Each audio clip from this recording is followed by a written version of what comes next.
Hey guys, Tom here from Touchscreen. Just making another video about a talking point in touch football that I think we should talk about. And it's a rule like in the game that I don't believe is enforced enough. Well, it's actually not really enforced at all. And in my opinion, again, this is my opinion, I think referees should start enforcing this rule a little bit more.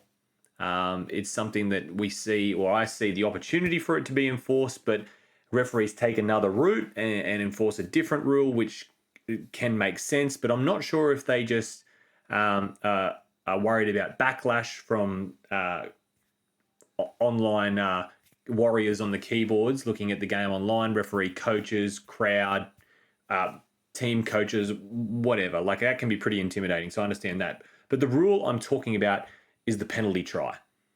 Okay, and for anyone who watches the NRL or rugby league or even probably rugby union, I don't know a lot about rugby union, we see penalty tries. And the penalty try does exist in touch football. Let's have a look. This is the 8th edition rule book, and you can see right in front of it, it's 18.9. A penalty try is awarded if any action by a player, team official, or spectator, it's a bit extreme, deemed by the referee to be contrary to the rules or spirit of the game, clearly prevents the attacking team from scoring a try. So basically what they're saying is if one team's about to score a try and unfair play from the defending team prevents that, then the try should be still awarded. Now, I've seen probably one penalty try awarded in my touch football career, which that's probably 20 plus years. But I just want to show you a couple of clips and then talk about a situation where I believe a penalty try would have been in a different scenario. So let's just have a look at this clip here. So this is a Vorden Cup grand final, Para versus Maitland. And Parramatta run a sweeper here. And you can see that the Maitland player, it's going to be hard to slow it down because it is not the software that I'm normally using. Trying out something a little bit different. Can't really slow it down. But you can see the sweeper. The dump was on the 7 meters, so that number 9 there, he has to make the line. All right, and you can see he pulls up short. They go for the line, and he grabs them. He basically just gives him a slight tackle or a bear hug or however you want to say it. But in my opinion, and you could probably tell how close, if he drops to the ground, then the Parramatta player and dives, I believe he scores the try. 100%. I don't think the Maitland defender, the other one, was getting anywhere near him. What the referee does here is he blows a penalty, and the number 9 gets put for time in the sin bin, however you want to call it. Now, if he believes that the Maitland, the other defender, the onside player, was going to get there, I think that's probably an okay call. But in my mind, in situations like that, where you've got someone that's about to score a try and they get tackled right before they score, and then the defense come in and make the touch, I think that's a perfect opportunity to say that try would have been scored had you not have broken the rules and basically tackled him. 1, 2, 3, grab. So I think a penalty try would have been good in that situation. And here's another one. I think this is a very similar one. And there it is again. So it's a different play. Different referee, I will add. So you can see the dump again is on the 7 meters, which means the far side link, so that the player that's in the touch away from the camera, he's got to make the try line. Now, if we get to here, there's the hold. Now, you can't tell me that player was not going to score that try had it not have been for the unfair play.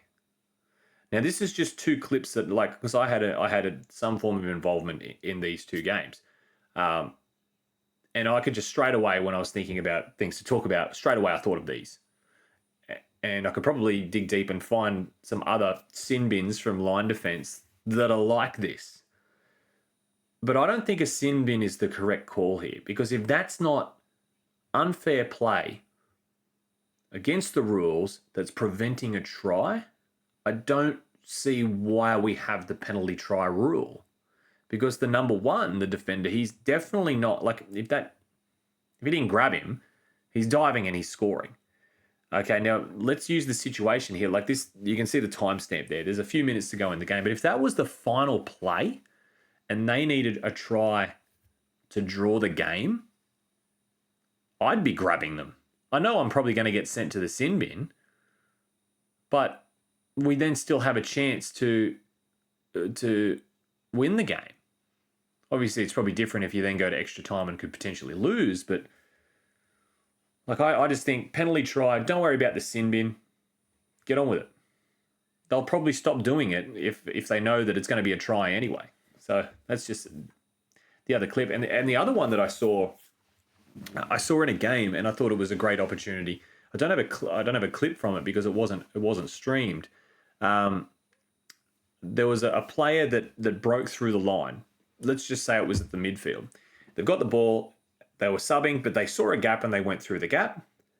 And a defender dove and called the touch.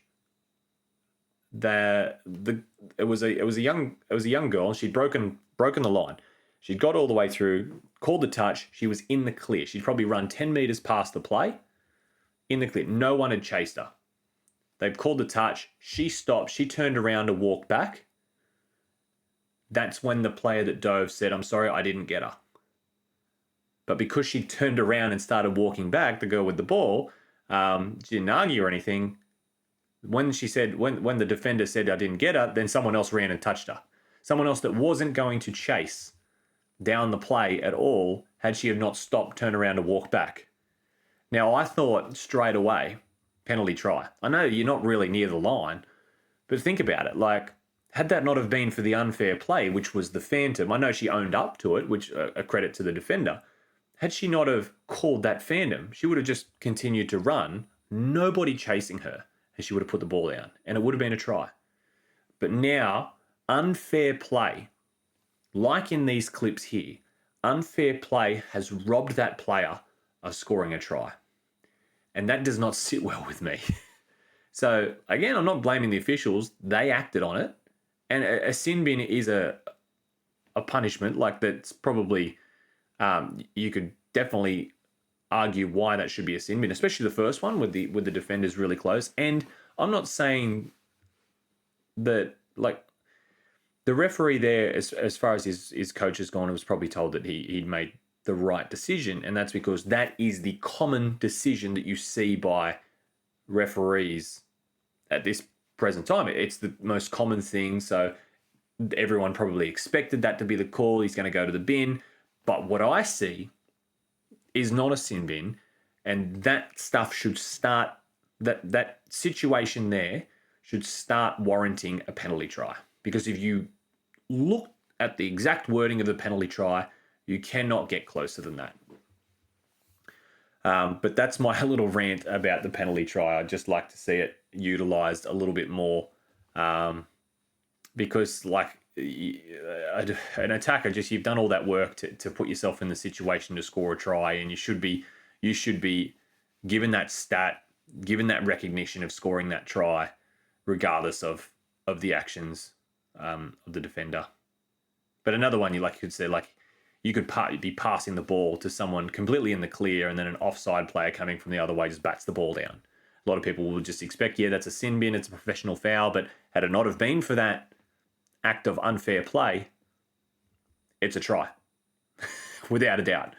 So let us know in the comments what you think about this. If you disagree with me, let me know. Just let me know why you disagree. Don't just say your opinion sucks, because it might suck, but just tell me why it sucks so I can understand why it sucks. If you agree with it, let me know. If you're a referee, just let me know your perspective on this, because it'd be great to hear. But thanks for watching, guys. Don't forget to subscribe, become a member, just do all that sort of stuff, because it really helps, and yeah, gives me a reason to sit in my study making videos very late at night. See you guys.